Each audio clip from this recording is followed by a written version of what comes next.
Sud Radio, on parle auto, 10h midi, Jean-Luc Moreau, Laurence Perrault. Et nous sommes avec vous de nouveau pour ce samedi. On est déjà mi-novembre, on est le 15. Ah là là. Mais non, mais ça passe trop vite. Bonjour Dame Laurence, et bonjour à toutes les auditrices et tous les auditeurs. Bonjour l'ami Jean-Luc, ça veut dire qu'on n'est pas si loin de Noël. Ah non, j'aime pas Noël moi. Ah, moi j'aime bien parce que vous allez m'offrir un gros cadeau. Ouais, mais non, en plus tous les ans vous loupez Noël pour m'offrir la voiture de mes rêves. Ah bah tiens, elle est aujourd'hui dans l'émission. Ouais, exactement, un la essai voiture de mes rêves. particulier. Exactement, en plus vous l'avez essayé, alors pour une fois on va pouvoir partager des impressions. Rêve. Voilà. On va pouvoir partager notre rêve. Mais ce sera pas tout. Il paraît que les conducteurs français sont prudents, dis donc. Oui, exactement, c'est à l'encontre de tout ce qu'on voit. Alors sur ces chaînes où ils font du sensationnel, il y a des trucs, des titres à la noix, genre tous chauffards. Eh bien figurez-vous que c'est pas vrai du tout. Les conducteurs français sont prudents. On va voir ça avec une étude que vient de faire Léo Kerr, la Néo Assurance. Exactement, aussi d'une borne de recharge particulière. Là, une borne de recharge qui n'a pas besoin de génie civil pour être installée. Vous allez me dire, comment c'est possible ça? Bah oui, parce qu'il faut quand même faire... Vous restez avec nous pour le savoir. Ok, donc on n'aura pas besoin de faire des trous. Non. Voilà, pas de génie civil. Pas de béton, pas de trous, pas de rien. Oh là là. On va aussi évidemment... Câbles, quand même, fêter un anniversaire dans la deuxième heure de notre émission. Oui, on va fêter les 20 ans de Allo Pneus. Allo Pneus qui est le leader de la vente de pneus sur Internet. Allo Pneus, ça appartient à Michelin. Et Allo Pneus, ils ne s'arrêtent pas au 20e anniversaire. Ils pensent à l'avenir et ils vont mettre de l'IA dans tout ça. Oula! Ah bon, de toute façon, il y en a partout, évidemment. Et puis, on va parler il n'y en a pas notre... dans cette émission. C'est une émission 100% faite par des gens vrais. Des vrais, en chair, en os. On parle vrai et on est vrai. Venez nous toucher, vous allez voir. Non, pas tout de suite. Et puis, on va parler aussi de Pay by Phone, une application qui simplifie la galère du stationnement. Exactement, parce que Pay by Phone, ça existe depuis longtemps. Oui. Sauf que là, l'application va vous dire si oui ou non la rue dans laquelle vous allez a des places de stationnement ou pas. Dans les parkings, aujourd'hui, on le fait avec les petites lumières vertes. C'est classique avec les petites lumières. Et bien là, ça vous l'indiquera sur votre GPS, enfin sur votre application qui reprend le GPS. Ça vous dira attention, dans cette rue-là, il n'y a pas de place, dans la rue d'à côté, il y en a. Enfin voilà. Ouais, non, mais c'est top.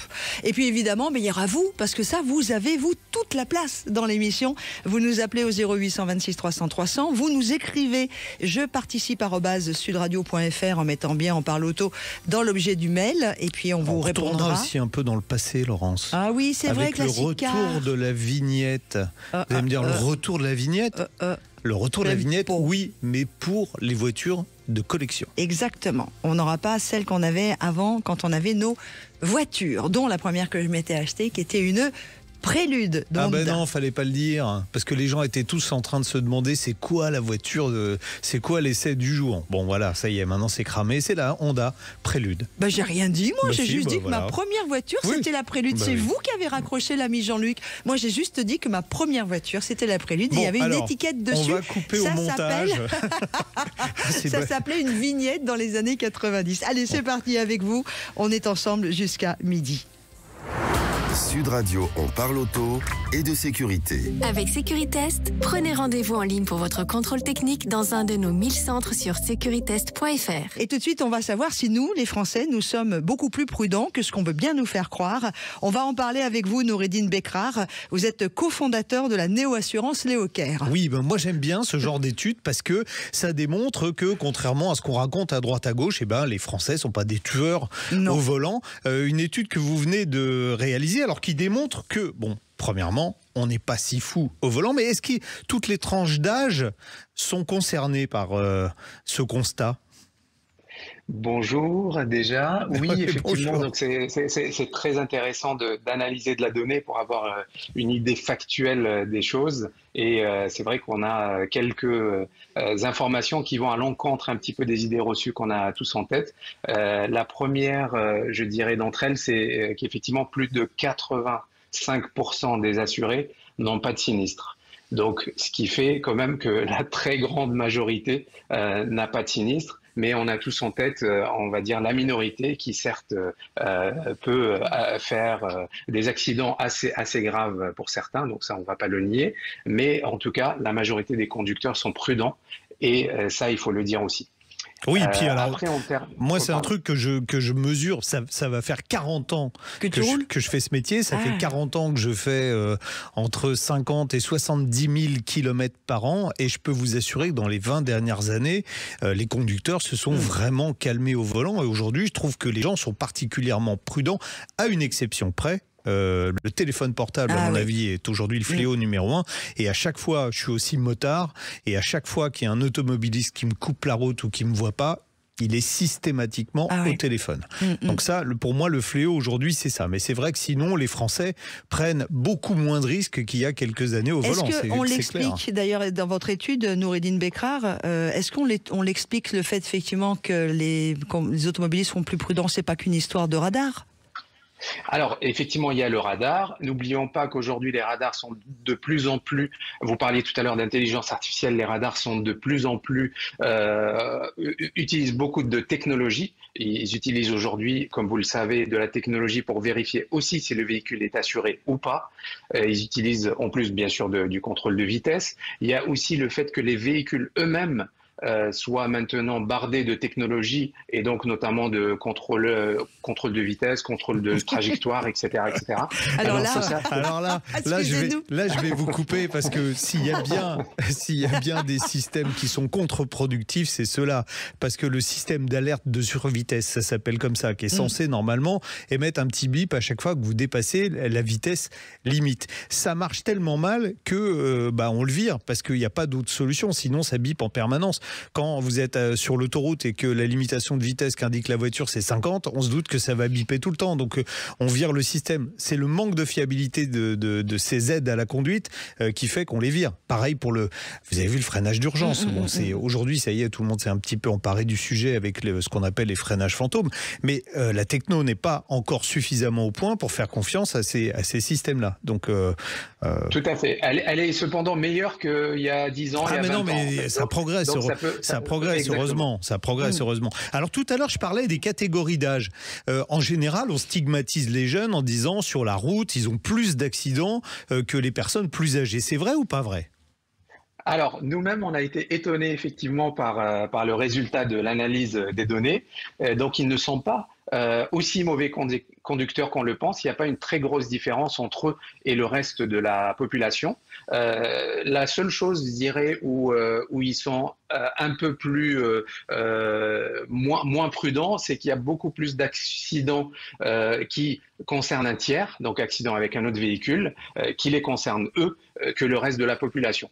Voilà. Par contre, le nombre moyen d'accidents sur cette population-là n'est pas beaucoup plus élevé que le reste. D'accord. Et ça, c'est très intéressant. Bon, on voit que la tranche qui a finalement le plus d'accidents, c'est les 45-60 ans, mais ça s'explique... aussi parce qu'ils sont plus nombreux sur la route.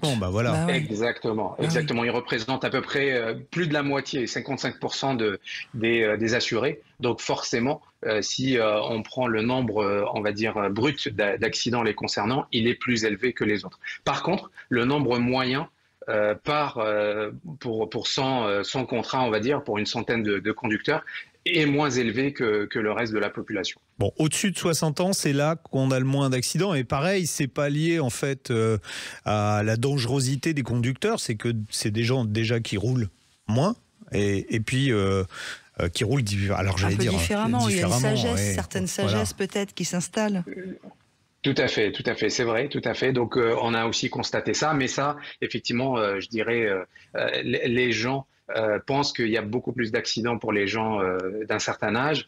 Ce n'est pas vrai, mais ça peut s'expliquer aussi par le fait qu'ils roulent moins, qu'ils roulent différemment. Et puis aussi la qualité du véhicule qui est plus récent, plus équipé pour cette population-là par rapport aux 18-30 ans. Aux jeunes, évidemment, qui n'ont pas les moyens de se payer J'ai une grosses question Mercedes. à poser, Noureddine Bekrar, vous qui êtes cofondateur de la néo-assurance Léo Caire. Qu'attendez-vous dans votre étude par prudent? Quelles sont les questions que vous avez posées concernant la prudence?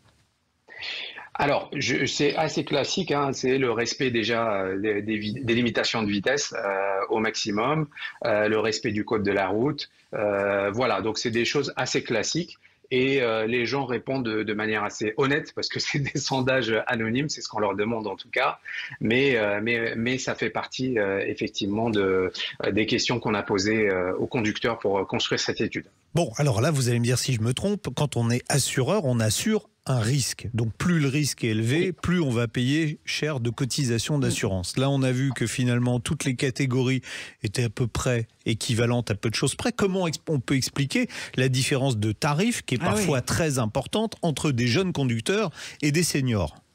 Bim. Alors, excusez-nous, on parle vrai. Non, c'est une très bonne question. Hein. C'est une très bonne question. Donc, clairement, en fait, la logique tarifaire se base sur beaucoup de critères. Hein. C'est assez complexe, mais l'un des critères, vous le connaissez tous, c'est le bonus-malus. Donc, clairement, quand on est jeune, on n'a pas de bonus-malus. Voilà, exactement. Malheureusement pour eux, ils sont pénalisés pour une bonne raison, c'est qu'ils ont moins d'expérience, etc. Ça se traduit par le bonus-malus.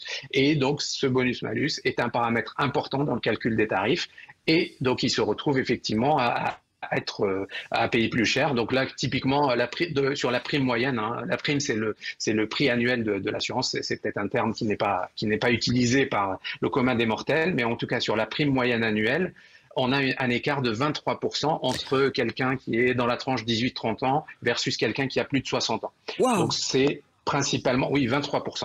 Donc c'est principalement dû à ce critère de bonus-malus. Est-ce qu'on peut juste rajouter, excuse-moi pour les jeunes, on peut peut-être rajouter pour les jeunes pendant que toi comment il s'appelait déjà qui t'appelle là?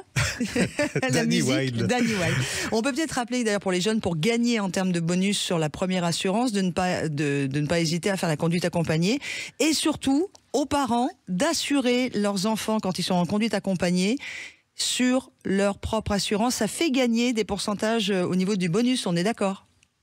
Très bonne remarque. Merci. Effectivement. En fait, le fait de les assurer, d'avoir leur propre contrat, ça fait marcher le bonus-malus. C'est-à-dire que tous les ans, s'ils ne font pas d'accident, ils vont gagner 5% dans leur bonus.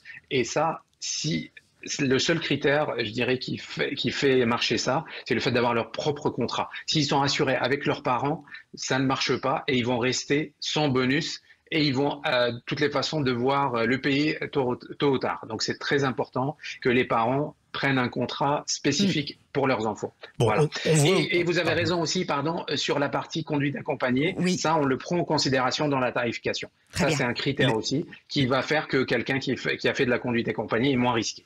Voilà. Les plus jeunes prennent aussi des assurances qui sont moins chères. C'est majoritairement des assurances routières parce que la contrainte économique fait qu'ils ne peuvent pas se payer une assurance tout risque. Alors ça, effectivement, ça concerne les jeunes, mais ça ne concerne pas que les jeunes, malheureusement. Par rapport au problème de pouvoir d'achat global, on va dire, on constate de plus en plus que les gens prennent plutôt le minimum, le strict minimum, qui est l'assurance tiers, obligatoire, bien évidemment, donc qui prend les garanties minimales partout et qui est effectivement qui a un grand succès auprès des jeunes, mais malheureusement auprès de plus en plus de Français. Enfin, cette enquête démontre, et j'en suis l'exemple vivant, que les plus de 60 ans sont beaucoup plus fidèles que les plus jeunes. Qu'est-ce que vous entendez par ça ? Au niveau des voitures ou au niveau des assurances ou autres On n'a pas poussé l'étude jusque là, mais on s'arrête à l'assurance. Mais effectivement, on parlait plus d'assurance. Donc voilà, ça peut s'expliquer par plusieurs choses. Déjà, il y a le côté économique. On ne va pas aller chercher tous les ans à changer d'assurance pour gagner quelques euros. Donc malheureusement, on va dire que c'est une réalité et ça fait partie aussi des critères qui font qu'ils soient plus fidèles. Deuxièmement, je pense que c'est des gens qui ont déjà eu de l'expérience avec plusieurs assureurs et donc arrivés à cet âge-là, ils ont déjà, on va dire, noué une relation avec un assureur et ils sont plutôt très fidèles à leur assureur et ils en changent très peu.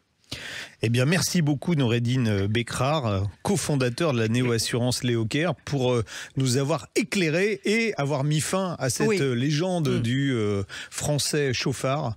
En fait, on se rend compte que voilà, on est raisonnable. La majorité est prudent et c'est évidemment l'important aussi. Heureusement. Merci beaucoup Noureddine. Merci à vous. Au revoir. Merci d'avoir été avec nous sur Sud Radio. Allez, dans quelques instants, on va faire l'essai de la semaine, mais juste avant, normalement, il y a quelqu'un d'entre vous qui va arriver au standard au 0826 300 300 pour une question d'auditeur. À tout de suite sur Sud Radio. Sud Radio, on parle auto et de sécurité. Avec Sécuritest, prenez rendez-vous en ligne pour votre contrôle technique dans un de nos 1000 centres sur sécuritest.fr. Sud Radio, on parle auto, 10h midi, Jean-Luc Moreau, Laurence Perrault. Et on accueille tout de suite Bruno au 0826 300 300 qui nous a écrit un chouette mail. Je participe @sudradio.fr. Vous mettez bien on parle auto. Attention, la question est très technique. Bonjour, oui, bonjour Bruno. Bonjour Laurence, bonjour Jean-Luc. On vous voilà, écoute. oui. Alors, il m'est revenu à l'esprit, il y a quelques semaines de cela, vous aviez évoqué dans une émission les fameuses batteries électriques composées de nanotubes de carbone. D'où en est le projet? Ouais. Alors c'est une société française qui s'appelle Nawa Technologies qui avait développé ça. C'est on va dire une pépite de la French Tech. Ils ont eu d'ailleurs pas mal de prix. On est dans une révolution de la technologie des batteries.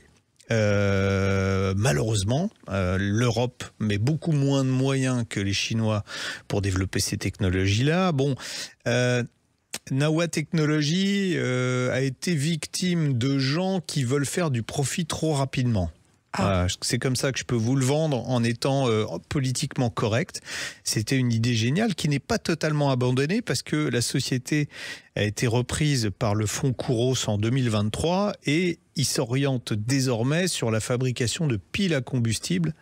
Donc toujours avec ces nanotubes de carbone, mais ils ont mis de côté la production des batteries. L'ami Jean-Luc, explique-moi bien ce que c'est, je suis perdu. C'est quoi l'idée de départ? C'est quoi l'idée de départ? Aujourd'hui, on cherche des matériaux qui permettent, on va appeler ça des supraconducteurs pour aller plus vite, qui permettent aux batteries de charger plus vite, d'avoir une densité énergétique plus importante, d'offrir plus de puissance. Ça, c'est la cerise sur le gâteau, c'est pas le truc de départ. Ce que proposait Nawa Technologies au départ, c'était vous avez une batterie qui vous permettrait de faire, allez, je vous dis 1000 km et on pourrait recharger en moins de 10 minutes. Waouh! Et pour un prix inférieur, et pour un prix inférieur au coût des batteries actuelles. Alors, pour ce qui est de cette start-up française, pour l'instant, le projet, il est entre guillemets abandonné. Ils se sont concentrés sur autre chose. C'est bien dommage. Mais il y a des technologies qui continuent à être développées. Si vous êtes un fidèle auditeur, même dans une vie antérieure, vous avez dû m'entendre parler. Complètement. Ah ben voilà, ça c'est bien. Vous avez dû m'entendre parler d'autres technologies qui tardent aussi à arriver. On se dit, par exemple, le graphène. Qu'est-ce que c'est que le graphène? Le graphène, vous avez une mine de crayon là quelque part? Voilà. Bon. Oui, par là. Alors, de crayon en papier, de crayon noir. Vous grattez sur une feuille cette mine de crayon et ensuite avec un scotch, vous enlevez au fur et à mesure, vous posez le scotch dessus, ensuite vous posez un scotch sur le scotch, etc., jusqu'à avoir une épaisseur de 1 atome de graphite. Et ça, c'est du graphène. Et l'intérêt du graphène, c'est que d'une part, c'est très solide, plus que le diamant. C'est supraconducteur, donc pour faire des batteries, ce serait absolument extraordinaire. Et on se doute bien que, comme c'est fait à partir de graphite, ça coûte pas très cher et c'est surtout 100% recyclable. C'était le truc, il y a 10 ans, on a dit, le graphène va révolutionner le monde de la batterie. C'est un petit peu plus compliqué que ce qu'on avait imaginé à fabriquer industriellement pour des batteries. Mais personne n'a abandonné, on travaille toujours sur ça. Donc la batterie demain qui va offrir 1000 km qu'on recharge en, allez, on va dire 5 minutes, techniquement, on peut la faire. On n'est pas loin même. Et il y a toujours, en fait, ce qui bloque à chaque fois, c'est le coût. Tiens, je vous donne un exemple. En 1901, Thomas Edison, il a fabriqué une batterie nickel-fer qui permettait à une voiture, à l'époque, de parcourir 160 km. Mais non. Mais si.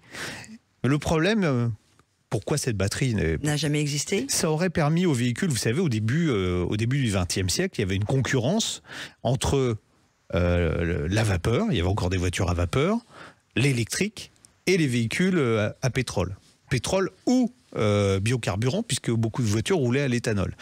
Ce qui a emporté le marché, on va dire ça comme ça, c'est effectivement l'autonomie des véhicules qui était, c'était plus facile de recharger une voiture à pétrole que de recharger une voiture électrique. Si Thomas Edison avait eu les moyens de baisser le coût de sa batterie, on aurait tous roulé en électrique pendant le siècle dernier. Mais ça coûtait $500 à l'époque sa batterie. C'est 18 000 $18 en équivalent aujourd'hui. Donc les innovations en fait... C'est dingue, ça veut dire que l'histoire, dans l'histoire de la batterie électrique ou de la voiture électrique, tout ça n'était qu'une histoire de coût.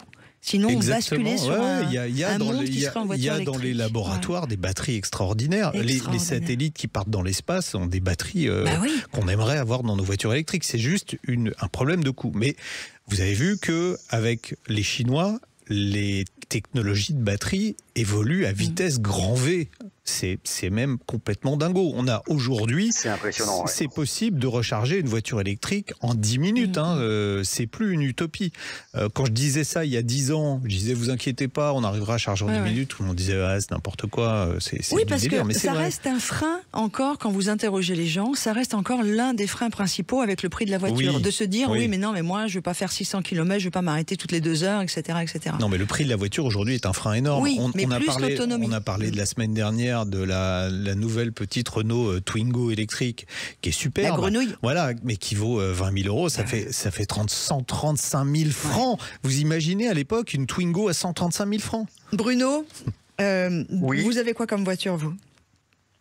Alors moi j'ai une Polo et un S-Max. Mais électrique ou pas électrique? Polo manche courte ou manche longue? Aucune. Thermique. Et la Polo manche courte. Ok. Et si demain, pour conclure, vous avez effectivement l'assurance d'avoir une voiture qui peut être rechargée en 10 minutes, vous passez à l'électrique ou pas? Honnêtement, ça me ferait peur par rapport à la fiabilité. Ah tiens, tu vois, il y a encore de telle puissance de charge. Est-ce que ça échauffe pas les batteries et leur durée de vie? Alors qu'est-ce que ça donnera? Justement, on n'a pas de recul encore pour ça. Tout l'intérêt d'avoir des matériaux supraconducteurs, c'est qu'il n'y a plus d'échauffement quand on recharge. On va y aller, on va y arriver. Oui, on va y arriver. Bruno, en tout cas, un grand merci pour cette extraordinaire question qui nous a permis d'abord de refaire un peu l'histoire. Et comme Jean-Luc était déjà né en 1901, il sait bien de quoi il parle. Exactement. J'ai très bien connu Thomas Edison, puisqu'on était à l'école ensemble. En tout cas, pour vos explications. Vous êtes bien allumé aussi comme garçon, j'aime bien. Salut Bruno, passez un bon week-end. Allez, merci Bruno. À suivre, on va passer à l'essai de la semaine et je peux vous dire que c'est un sacré coup de cœur. Alors c'est pas électrique. Oui, mais quand même un peu. Il y a un chouille. C'est vrai. Ah bah oui. Sud Radio, on parle auto et on prend le volant. Et attention, on va prendre un volant particulier que vous allez retrouver sur la page Facebook de Sud Radio. Et surtout, et je vous y invite vraiment, n'hésitez pas à aller sur la page YouTube de Sud Radio. Vous allez voir l'essai entier d'une voiture qui nous a littéralement passionné. Scotché. Ouais, parce qu'on s'attendait à une voiture, sympatoche. Mais pas à une voiture comme ça qui nous fait oublier tous les gros SUV où finalement on se laisse transporter. Là, on peut conduire. Alors si vous n'avez pas envie de conduire, la voiture est très agréable quand même. Oui. Mais si on a vraiment envie de se faire plaisir, c'est un pur bonheur. Cette voiture, c'est la Honda Prélude. Alors après 25 ans d'absence, la Prélude fait son retour dans la gamme Honda. Elle est largement dérivée de la Civic, cette 6e génération. Et pourtant, c'est pas simplement une version coupée de la Civic. C'est une berline familiale, certes, mais vous allez voir, la Civic est une berline familiale, et vous allez voir que cette Prélude, elle vaut vraiment le détour. D'abord, pour sa ligne, elle a une sacrée gueule, même dans cette livrée bleue que moi je qualifie d'Enedis. Il y a 4 couleurs qui sont composées. De loin, certains la prennent pour une Audi TT, c'est un bon compliment, mais cette Prélude est encore plus fine que le coupé allemand. C'est aussi une grande voiture. Elle fait 4,53 m de long pour seulement 1,35 m de haut. Alors c'est des proportions qui la rendent très effilée. C'est ça qui la rend agréable à regarder. Et puis le constructeur affirme d'ailleurs qu'elle possède une excellente aérodynamique sans toutefois donner le chiffre du CX. J'ai posé la question, ils l'ont pas, les Japonais l'ont gardé. Tant pis. Alors peut-être pour des raisons aérodynamiques, il n'y a pas de sortie d'échappement à l'arrière. Pourtant, la Prélude n'est pas une voiture électrique, c'est une voiture hybride qui reprend la mécanique de la Civic. Alors, sous le capot, il y a un moteur 4 cylindres essence à cycle Atkinson qui développe 143 chevaux, et puis un bloc électrique avec 2 moteurs. Le premier, c'est un générateur qui fournit de l'énergie donc au moteur électrique, et le deuxième, c'est un moteur électrique de traction qui fait 184 chevaux et surtout 315 Nm de couple. C'est principalement lui qui entraîne les roues avant dans ce système hybride assez atypique. On peut rouler en 100% électrique grâce à une batterie de 1,4 kWh et puis sur de courtes distances. Mais la majorité du temps, le moteur essence sert de groupe électrogène et alimente le moteur électrique. Il y a un cas de figure au-delà de 80 km/h où le moteur thermique peut entraîner directement les roues avant via un embrayage. Honda a choisi un haillon pour accéder au coffre. Il est assez volumineux, il fait 275 litres. Vous verrez que ce haillon, parfois, il peut avoir des inconvénients un petit peu plus loin. Et puis, on a des poignées escamotables pour ouvrir les portes. Notre modèle d'essai était aussi doté en option d'un intérieur bicolore plutôt agréable. Il n'est facturé que 200 €, donc je vous le conseille. Mais la vraie bonne surprise, c'est qu'ici, la sellerie, elle est en cuir véritable. Rappelons-le, un matériau plus qualitatif, plus écologique et plus durable que le cuir synthétique à base de pétrole. Voilà, c'est dit. Cette option bicolore, elle rend la planche de bord un peu moins austère. Elle est assez proche de celle de la Civic et se caractérise par des matériaux de bonne facture comme de la suédine qui habille le bandeau de la planche de bord. Bon, on peut juger que ce tableau de bord à l'ancienne est finalement très conservateur, tant mieux, parce qu'il y a des compteurs ronds au design très lisible. Il y a aussi des petites palettes de part et d'autre du volant. Elles ont plusieurs fonctions. Vous allez le voir, vous restez avec nous jusqu'au bout de l'essai. Et puis pour la partie info-divertissement, c'est très classique avec un écran tactile de 9 pouces. On est très loin des écrans de télévision qu'on trouve dans les SUV. Il y a des boutons pour la clim, ça c'est génial. En revanche, Honda s'est lâché avec 5 commandes pour la boîte de vitesse sur une voiture qui n'a pas de boîte de vitesse. Vous comprendrez pourquoi plus loin. Cette Prélude, elle offre 4 sièges, mais comme le précise Honda, c'est une 2+2 et pas une 4 places. D'abord, pour accéder à l'arrière, c'est pas franchement facile. Si mémé doit y monter, prévoyez une petite semaine pour la mettre et 15 jours pour la sortir. Et puis si elle mesure plus d'1,40 m, elle aura la tête qui touche le haillon. Je vous parlais du haillon tout à l'heure.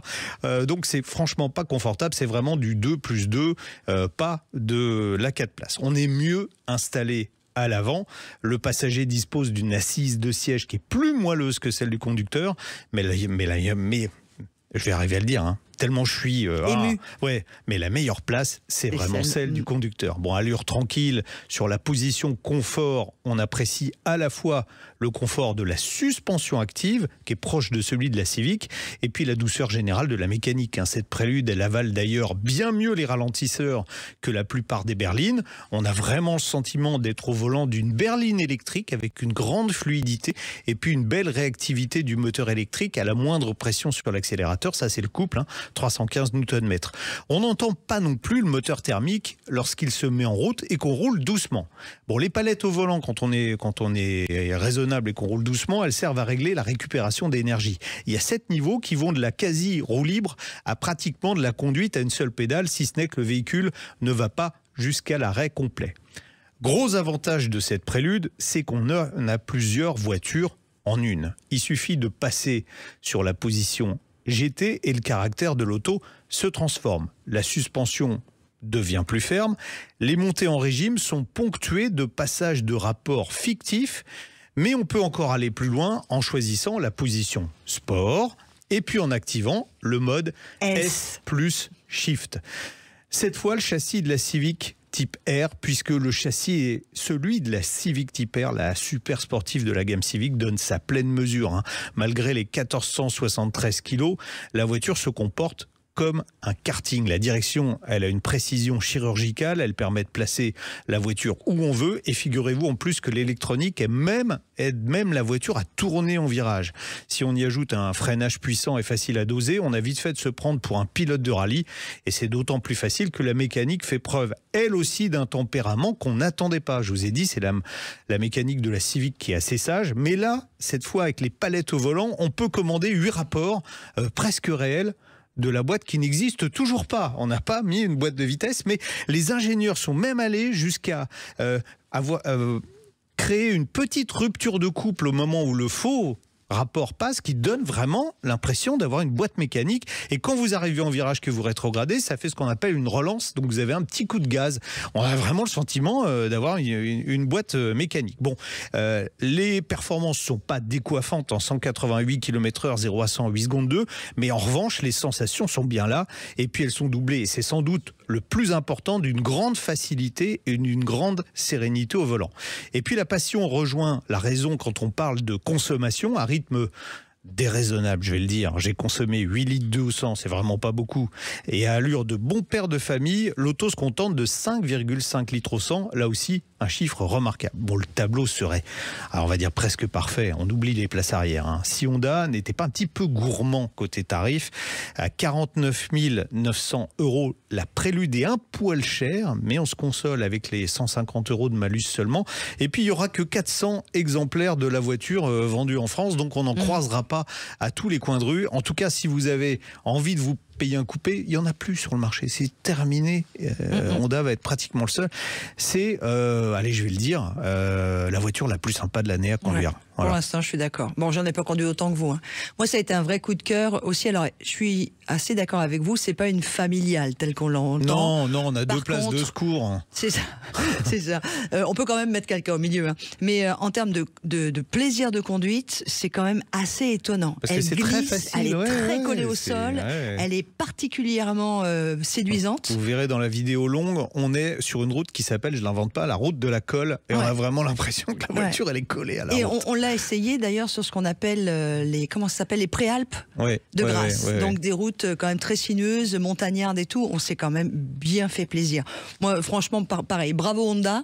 On surkiffe. Monsieur Moreau les ingénieurs saura mieux dire les choses que moi. Moi, je voulais dire comme ça simplement. Gros coup de cœur. Et si j'avais un garage, je me l'achète. Ouais. Les ingénieurs de Honda qui ont développé la voiture et sont deux passionnés, mais passionnés absolument d'automobile, et ça se ressent dans la mise au point de cette voiture qui est... bon, à conduire, c'est un des trucs les mieux. Ah ouais, vraiment, une voiture, ce truc, une très belle voiture. En tout cas, on a adoré, et n'hésitez peut-être pas à demander un rendez-vous pour aller l'essayer, si vous aimez conduire. Que 400. Ouais, donc c'est pour ça qu'il faut prendre les rendez-vous maintenant. Exactement. Allez, dans quelques instants, on va parler de voitures et d'environnement avec des bornes de recharge qui n'ont pas besoin de génie civil pour être installées. Restez avec nous, là aussi c'est passionnant. Back to Car, première marque de pièces auto recyclées et garantie à vie, vous présente. Sud Radio, on parle auto et d'environnement. Et on va parler d'environnement avec vous, Emmanuel Flao. Vous êtes fondateur de Mona Énergie. Bonjour Emmanuel. Bonjour. Bonjour. On peut expliquer ce qu'est Mona ? Mona Énergie, rapidement. Et donc Mona Énergie, en fait, c'est une société qu'on a créée il y a quelques années pour fournir des solutions de charge, on va dire sur une approche assez différente. En fait, on a deux axes. On est déjà constructeur automobile. On transforme des poids lourds thermiques en électriques, et on était face à des besoins de marché qu'on n'arrivait pas à satisfaire vis-à-vis de nos clients par rapport aux solutions existantes. Donc, comme on n'est jamais si bien servi que par soi-même, eh bien, vous avez présenté lors des rencontres nationales du transport public à Orléans début novembre, un système qui s'appelle Drop and Charge et qui invente, on va le dire, la borne de recharge sans génie civil. Alors, sans creuser, on explique ce que ça veut dire. Alors ça représente quoi ? C'est quoi le génie civil et ça représente quoi dans l'installation d'une borne de recharge ? Le génie civil, en fait, c'est le fait de creuser le sol pour faire passer les câbles, mettre des massifs en béton pour poser les bornes. Et tout ça, ça génère plusieurs contraintes, du temps, c'est long. Il faut ouvrir les parkings, ça prend des fois des semaines. De l'argent. Et puis quand vous êtes locataire de l'argent, et puis quand vous êtes locataire d'un terrain, vous partez pas avec. Et donc tout ça nous a amené à concevoir une solution qu'on pose sur le sol, qu'on raccorde très vite, qu'on prémonte chez nous, qu'on pré-teste chez nous, qu'on câble chez nous. Et on arrive là où le marché, l'offre actuelle, c'est plutôt quelques semaines à quelques mois. Nous, ça va être quelques heures, puisque on pose et on met en fonction. Emmanuel, c'est pas un groupe électrogène, on est d'accord? Ah non, absolument pas. C'est pas le métier, on va dire. Non, on se raccorde sur le réseau existant, le réseau local. Il y a quand même en posant un transformateur. Il y a quand même une étude avant d'arriver avec les bornes, j'imagine. Oui. tout se passe avant, on part du besoin du client. Donc notre objectif, c'est pas de vendre les bornes les plus puissantes, c'est de vendre les solutions qui sont vraiment adaptées au cas d'usage des clients, plutôt les entreprises aujourd'hui. C'est les entreprises de transport en commun, mais aussi de poids lourds. Et puis de leur proposer une solution adaptée. Mais surtout, ce qui est nouveau, c'est que la mise en œuvre, c'est extrêmement rapide, pré-testé, pré-câblé, pré-monté, et déployable encore une fois en quelques heures, en 24-48 heures, là où avant, ça mettait des semaines et des mois. C'est aussi qu'on va pouvoir faire vivre le site dans le temps, rajouter des bornes sans être figé par, encore une fois, ce fameux génie civil qui, quand vous faites des tranchées, vous les rouvrirez pas toutes les années. Et puis, quand vous voulez partir avec, vous pouvez. Si j'augmente ma flotte, donc j'ai plus de camions électriques, ce qui est le cas de plus en plus aujourd'hui de sociétés, je peux rajouter des bornes sans avoir des gros travaux à refaire. Je rajoute juste des bornes les unes à côté des autres. C'est exactement l'idée. Faut prendre l'image d'une guirlande. Vous voyez, qu'on va pouvoir chaîner. Et les installations existantes, c'est plutôt des pieuvres. Vous voyez, on a un gros point central et des câbles qui partent dans tous les sens. Vous les voyez pas parce qu'ils sont sous le sol, mais du coup, ça génère aussi des coûts importants. Et puis surtout, ce qu'on essaye de faire avec ça, c'est une nouvelle approche. On va faire ça sous forme de loyer. Donc en fait, le client n'a plus que des loyers, ce qu'on appelle des OPEX, des coûts c'est plus de l'investissement. Et donc ça intéresse beaucoup les entreprises d'avoir plutôt des loyers et d'être mobile et flexible dans le temps. Juste et une ça question. Répond aussi à une offre. Oui, pardon, allez-y. Non, ça répond aussi à une offre. On essaie de faire mieux avec moins. On est dans un moment où la dette devient compliquée pour les services publics ou les entreprises privées. Et du coup, il faut être assez agile pour pouvoir limiter les coûts à tous les niveaux. Mais il n'y a besoin d'aucune autorisation puisque c'est sur le territoire, c'est la propriété de vos clients. Alors on est sur du domaine privé effectivement et on a des autorisations de raccordement avec Enedis avec qui on travaille bien, mais on rentre pas dans une logique forcément de permis de construire. Quel type de bornes on peut installer? Des bornes de charge lente, rapide, ultra rapide? C'est quoi le Absolument choix? tout. Absolument tout. On est sur de la borne, nous on démarre à 22 kW, donc c'est de la charge plutôt on va dire gros domestique, d'accord. Ça d'ailleurs, on peut charger du poids lourd à 22, contrairement à ce qu'on peut imaginer. Tout dépend. Faut avoir du temps, quoi. 200 cars. Non, on a 200 cars par exemple qu'on a produit dans le cadre d'une autre activité Retroflit, et dans le cas de cette activité-là, quasiment 90% de la flotte se charge en 22 kW, à peu près la puissance de charge d'une Zoé. Pourquoi? Parce que la journée et la nuit, ça suffit largement en termes de recharge. Donc la question, c'est attention aux besoins. Je veux une borne ultra puissante. Ce qu'il faut, c'est la bonne puissance pour le cas d'usage. Et là, on arrive à décapiter les coûts. D'accord. 200 cars, ça fait 200 cars. Ça fait 200 divisé par 4 cars. Pardon. Non, redevenons un peu sérieux. Bon, on a compris que ça s'adressait pour le moment aux gestionnaires de flotte principalement, mais est-ce qu'on peut imaginer que cette solution assez flexible soit proposée aux particuliers dans l'avenir? Pour les particuliers, c'est déjà assez flexible parce qu'en fait, quand on dit qu'on met une borne de charge, c'est plutôt une prise connectée. Le chargeur est dans le véhicule toujours chez les particuliers. Donc en fait, c'est une prise que vous pouvez mettre et elle est déjà assez flexible en soi. D'accord. Donc c'est pas une offre qu'on va développer chez les particuliers. C'est vraiment une offre pour les entreprises. Vous avez pour l'instant installé ce système drop and charge à quel endroit? Et il y a combien de temps d'ailleurs que les utilisateurs l'utilisent? Alors, ce système, on l'a déployé déjà sur une centaine de points de charge. On a par exemple 8 dépôts de la société Transdev en centre Val-de-Loire, là où on charge vraiment les autocars. On a des zones où on va charger les voitures d'entreprise et on a tout type de bornes, les 22, un peu les bornes lentes, grosses pour les voitures mais lentes pour les camions, et puis des bornes 80, 120 kW. Donc là, on est sur les bornes de type autoroute qui vont rentrer dans cette logique de drop and charge. Ça fait 3 ans qu'on déploie. On a fait des installations conventionnelles. Saint-Etienne, par exemple, pareil, un dépôt Keolis sur des bus urbains électriques, 14 points de charge rapide. Et ce qu'on a trouvé là, le système fonctionne, on en est content, mais c'était figé dans le temps, ça prenait beaucoup de temps, et c'est ça qu'on a voulu disrupter avec cette approche mobile où on saute, si vous voulez, cette case. J'ai besoin d'engins de chantier, de pelles hydrauliques dans un processus un peu trop lourd et figé. Évidemment, ça doit coûter moins cher à installer qu'une borne classique. C'est quoi la différence de tarif? Alors, vous avez dit que là, pour vous faisiez de la location, mais j'imagine que le coût global, il est quand même inférieur à celui d'une installation normale. Alors non, il n'est pas forcément inférieur, il est du même ordre de grandeur, tout simplement parce que vous avez les mêmes câbles, vous avez pas de tranchées, mais vous avez des canalis, des passages de câbles préfabriqués. Donc en fait, on n'a pas disrupté le coût à ce stade, mais par contre, on a gagné en flexibilité, en capacité à l'allouer et en agilité, on va dire, au global. D'accord. Ah, c'est trop bien. Ouais, et puis surtout, hyper vite, quoi. Oui. Où la commande hyper vite. Et on a des exemples. Vite, c'est que d'une semaine à l'autre, on prend une commande. La semaine qui suit, des bornes à 120 kW. Et encore une fois, c'est pour ceux qui veulent avoir l'image, c'est les bornes d'autoroute. On sait la poser fonctionnelle sur le site du client. On a même des vidéos assez parlantes à ce sujet, puisque on arrive le lundi matin, le mardi, la borne est fonctionnelle et les véhicules se chargent. Bravo. Hein. Bon, très bonne idée. Et société française. Oui, ce que j'allais dire. Société française, on défend le Made in France. On défend le Made in France et l'emploi.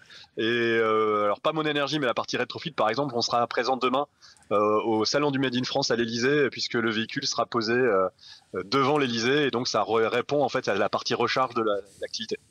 Bon. Bravo, merci beaucoup d'être... Merci beaucoup Emmanuel Flao, donc fondateur de Mona Énergie, vous l'avez compris, pour cette innovation qui s'appelle Drop and Charge, qui invente la borne de recharge sans génie civil, mais pas sans génie tout court. Voilà, et qui prouve une fois de plus que si en France on n'a toujours pas de pétrole, on reste avec de sacrées belles idées, et surtout on sait les mettre en œuvre. Bravo Emmanuel Flao, merci et bonjour à toute l'équipe. Merci beaucoup, au revoir. Merci, au revoir. Allez, à suivre, on va accueillir Pauline. Enfin, non, on va pas l'accueillir. Pauline nous a écrit un mail et elle nous a dit dans ce mail, je ne vais pas avoir le courage de passer à la radio. Est-ce que Laurence peut poser la question à ma place ? Eh ben, vous savez comment j'ai dit ? J'ai dit oui. Sud Radio, on parle auto et d'environnement. Présenté par Back2Car, première marque de pièces auto recyclées et garantie à vie. Et Pauline nous a écrit ce mail à jeparticipe@sudradio.fr en mettant bien On parle auto dans le mail, avec évidemment les coordonnées. C'est pour ça que vous l'avez rappelé, l'ami Jean-Luc. Mais Pauline nous dit la chose suivante. J'ai une question cruciale à vous poser, car je suis en conflit avec mon mari, qui prétend que toutes les grandes inventions automobiles sont dues à des hommes. Il va se calmer, le mari. Dites-moi qu'il a tort. Oui, moi je vous le dis déjà. Et je gagne une paire de chaussures et en fonction de l'étendue de ma victoire, je choisirai la marque. Et Pauline, je vous aime. Pauline, je vous invite tout de suite à aller sur le site de Louboutin, de Casadei, de Jimmy Choo, de Dior ou de Prada pour faire votre choix, parce qu'il va en prendre plein le museau, votre mari. Et parce bim. que malheureusement, il y a beaucoup d'inventions essentielles qui sont dues à des femmes. On va commencer, vous étiez toute petite, par Laurence. les essuie-glaces. Oh non, pas même pas. Avant, le pare-brise. Ah, mais oui. En 1892, le pare-brise est inventé par Mademoiselle Douméron. C'était pas pour protéger le conducteur des intempéries, c'était parce que les belles dames de l'époque ne voulaient pas... Le vent dans les cheveux ? Être décoiffé, c'est exactement ça. Mais c'est marrant parce que ces dames de l'époque sont les mêmes que maintenant. Ou perdent leur chapeau. Tout simplement. Oui. Donc, elle invente le pare-brise. On n'imagine pas aujourd'hui une voiture sans pare-brise. Ça n'existe pas. Ah, maman et sa permanente, elle n'aurait pas aimé, ça c'est sûr. Voilà. Alors, après le pare-brise, quand il pleut, le pare-brise, on voit pas bien à travers. Donc, qu'est-ce qu'il faut inventer ? Des essuie-glaces. Exactement, en 1903, c'est Mary Anderson aux USA qui invente ce système mécanique qui permet de nettoyer le pare-brise sans sortir de la voiture. Parce qu'avant, il fallait descendre de la voiture, nettoyer le pare-brise, repartir, s'arrêter, descendre de la voiture, nettoyer le pare-brise. Puis les routes de l'époque n'étaient pas les routes d'aujourd'hui, donc c'était un peu... Des trous, c'était très salissant. Donc, grâce à une lame en caoutchouc qui est actionnée par le conducteur grâce à une tringlerie, alors c'est pas encore électrique, c'est manuel, mais on peut quand même nettoyer le pare-brise. C'est un gain de sécurité important par temps de pluie, car avant, cette innovation, comme je vous l'ai dit, il fallait abaisser le pare-brise quand il pleuvait. C'était le meilleur moyen. Soit on s'arrêtait tous les 200 mètres pour nettoyer, voilà. Soit on abaissait le pare-brise. Donc on en prenait plein la poire. Alors qu'est-ce qu'elles ont fait d'autre, les femmes ? Voilà, en termes de sécurité, quand je suis sur la route et que je veux tourner, qu'est-ce qu'on utilise ? Un clignotant. D'ailleurs, je tiens à préciser à tous ceux qui nous écoutent que le clignotant, ce n'est pas en option. Le clignotant ne fait pas consommer plus. Donc vous pouvez le mettre quand vous avez décidé de tourner. Voilà. Même si vous avez une voiture électrique. Exactement. Mais oui, c'est vrai que vous avez raison. C'est catastrophique. Plus personne met son clignotant. Normalement, on doit perdre 3 points quand on met pas le clignotant. Je pense que c'est l'infraction première en France, en tout cas. Ouais. mais malheureusement pas verbalisé puisqu'il n'y a plus de police de la route.